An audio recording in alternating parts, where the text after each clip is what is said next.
Hello everyone, welcome, blessed be. Today's topic is going to be morality and Wicca. You can also think of it as morality and any kind of spirituality outside of the book religions being Christianity, Islam, and Judaism. So when you're not following prescribed words of things written thousands and thousands of years ago, then you have to be mature enough to figure out where you stand on certain issues. So the Wiccan Rede, which guides Wiccan morality, is, "And it harm none, do as thy will." So that's about as simple as it gets. But in terms of practical application, you have to figure out, what does harm mean? And also, does it matter? Sometimes when we come out of the book religions and we're out of the structure of do this and don't do that, it's reasonable to ask yourself, why does it even matter whether I'm moral or not, and what does it mean? Is the concept of morality outdated? What do we mean by morality, and who determines whether or not something is moral or immoral?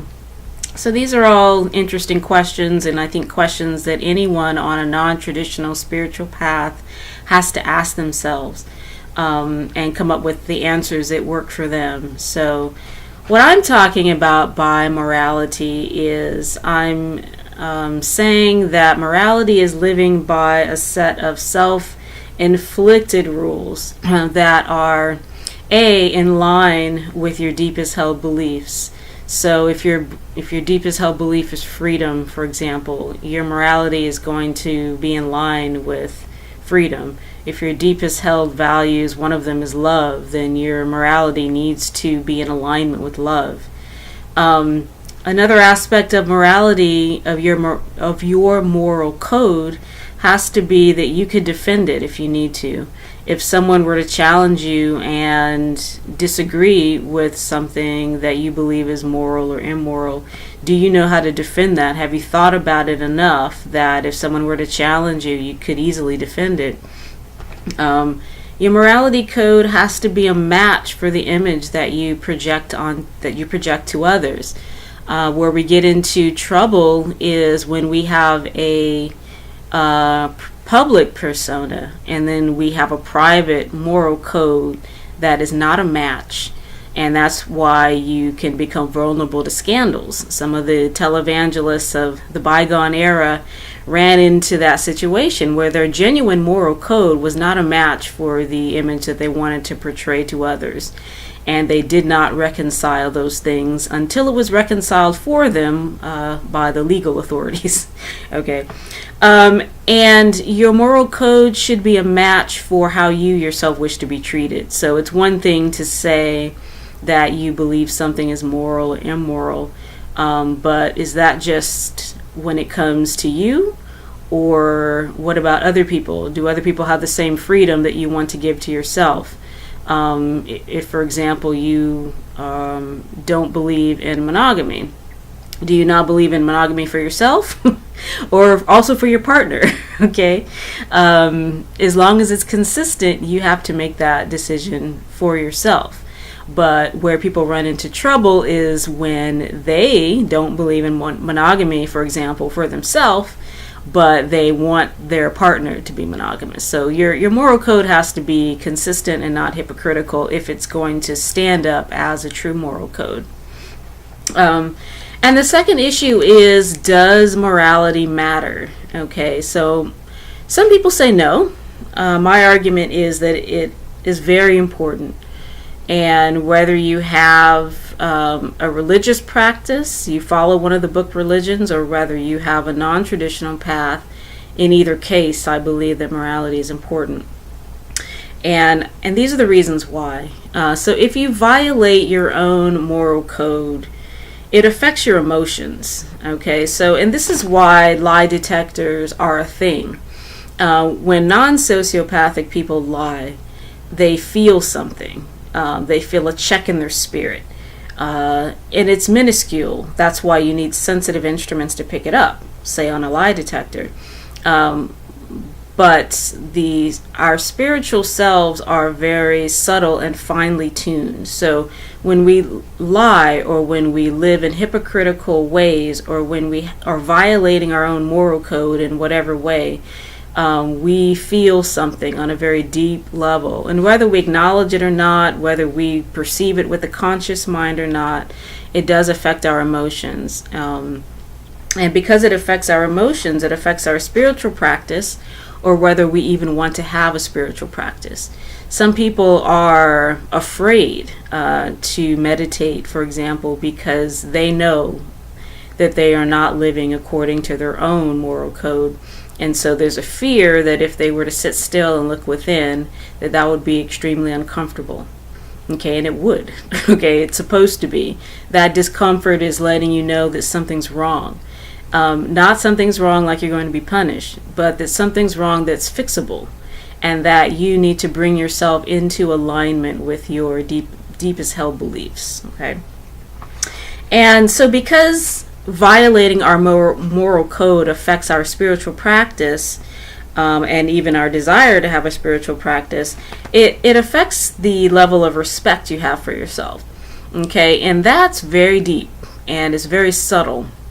So someone who knows that they are in violation of their own moral code, they do not, and they may tell you that they do, but they do not have respect for themselves because they can't. They're violating their own moral code, and whether anyone else knows about it or not, they know. Okay, so you can't respect yourself if you can't follow your own rules. Okay, that's axiomatic. Okay, that's obvious. Okay, so if you're doing something that you know darn well is not wrong in the sense of what somebody else will say, but wrong according to what you know and what you believe is right, then you can't be confident in yourself. You can't respect yourself, and on a deep level, you can't metaphorically look people in the eye because you're afraid that they will see what you see, which is someone who is living a hypocritical way. Okay. And so because it affects the level of respect that it has for yourself, it affects the level of respect you have for others, because we can only respect other people to the extent that we respect ourselves. So in any time we are doing something that violates our own level of respect for ourselves, it will absolutely 100% affect the way you respect other people. Because you can only give what you have. You can't give out of an empty well. So if you are lacking in self-respect, you cannot and you will not show consistent respect for other people. And because you won't show consistent respect for other people, that will affect the way they in turn respond to you. So if you are violating your own moral code and you're losing respect for yourself and therefore showing disrespect towards others, they will not be able to respect you in return. They will withdraw from you in many cases. Even empathic people can only do so much for us, right? So if we're consistently disrespecting other people, they will eventually withdraw from us, withdraw their support, which will further decrease our level of self-respect and level of self-love. And self-love is not just something you look in the mirror and affirm. Some people think that that's all it takes, is making affirmations.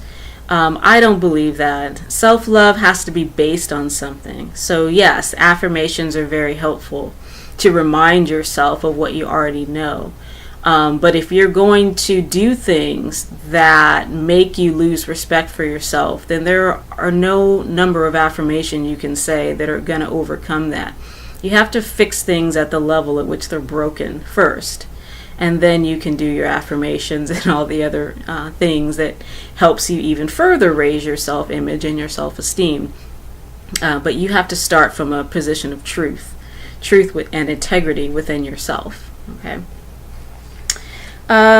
So when I'm trying to determine whether or not my actions are harming anyone, so again, the Wiccan read is and you harm none, do as you will. So if I'm asking myself, and obviously this is just for controversial things, I mean, some things are obviously good, but if you're wondering whether something is harmful for others or not, what I do is I look beyond simply whether or not it's harmful.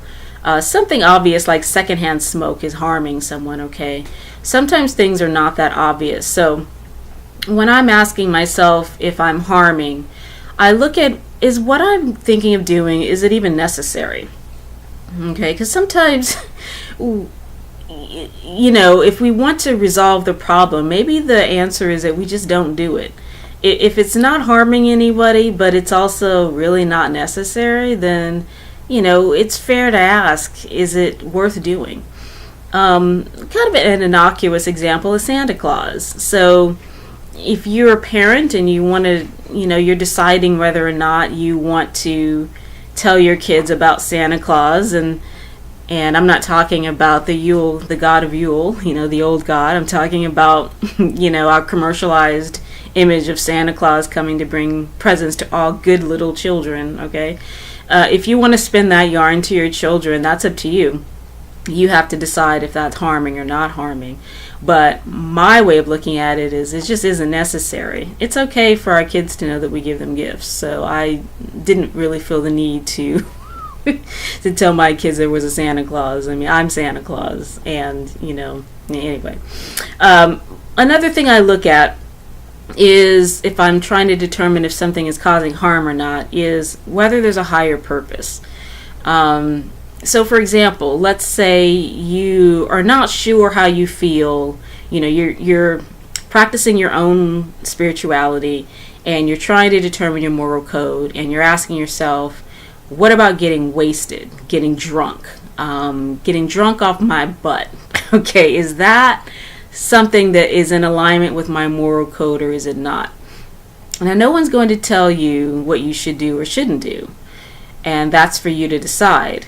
But my way of looking at it is there any higher purpose for this? Sometimes maybe yes. Sometimes maybe you are going through such a terrible time that is the best thing that you could do at that moment, because all the other things you're thinking of are so much more harmful that actually becomes a good thing for you to just have a few drinks at home, maybe drink to excess, and pick it up the next day and solve your problems. Who knows?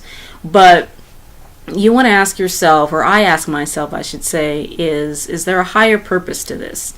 And if there is, then there is. And if there isn't, then I may double check and say, is this something that I really want to do or not?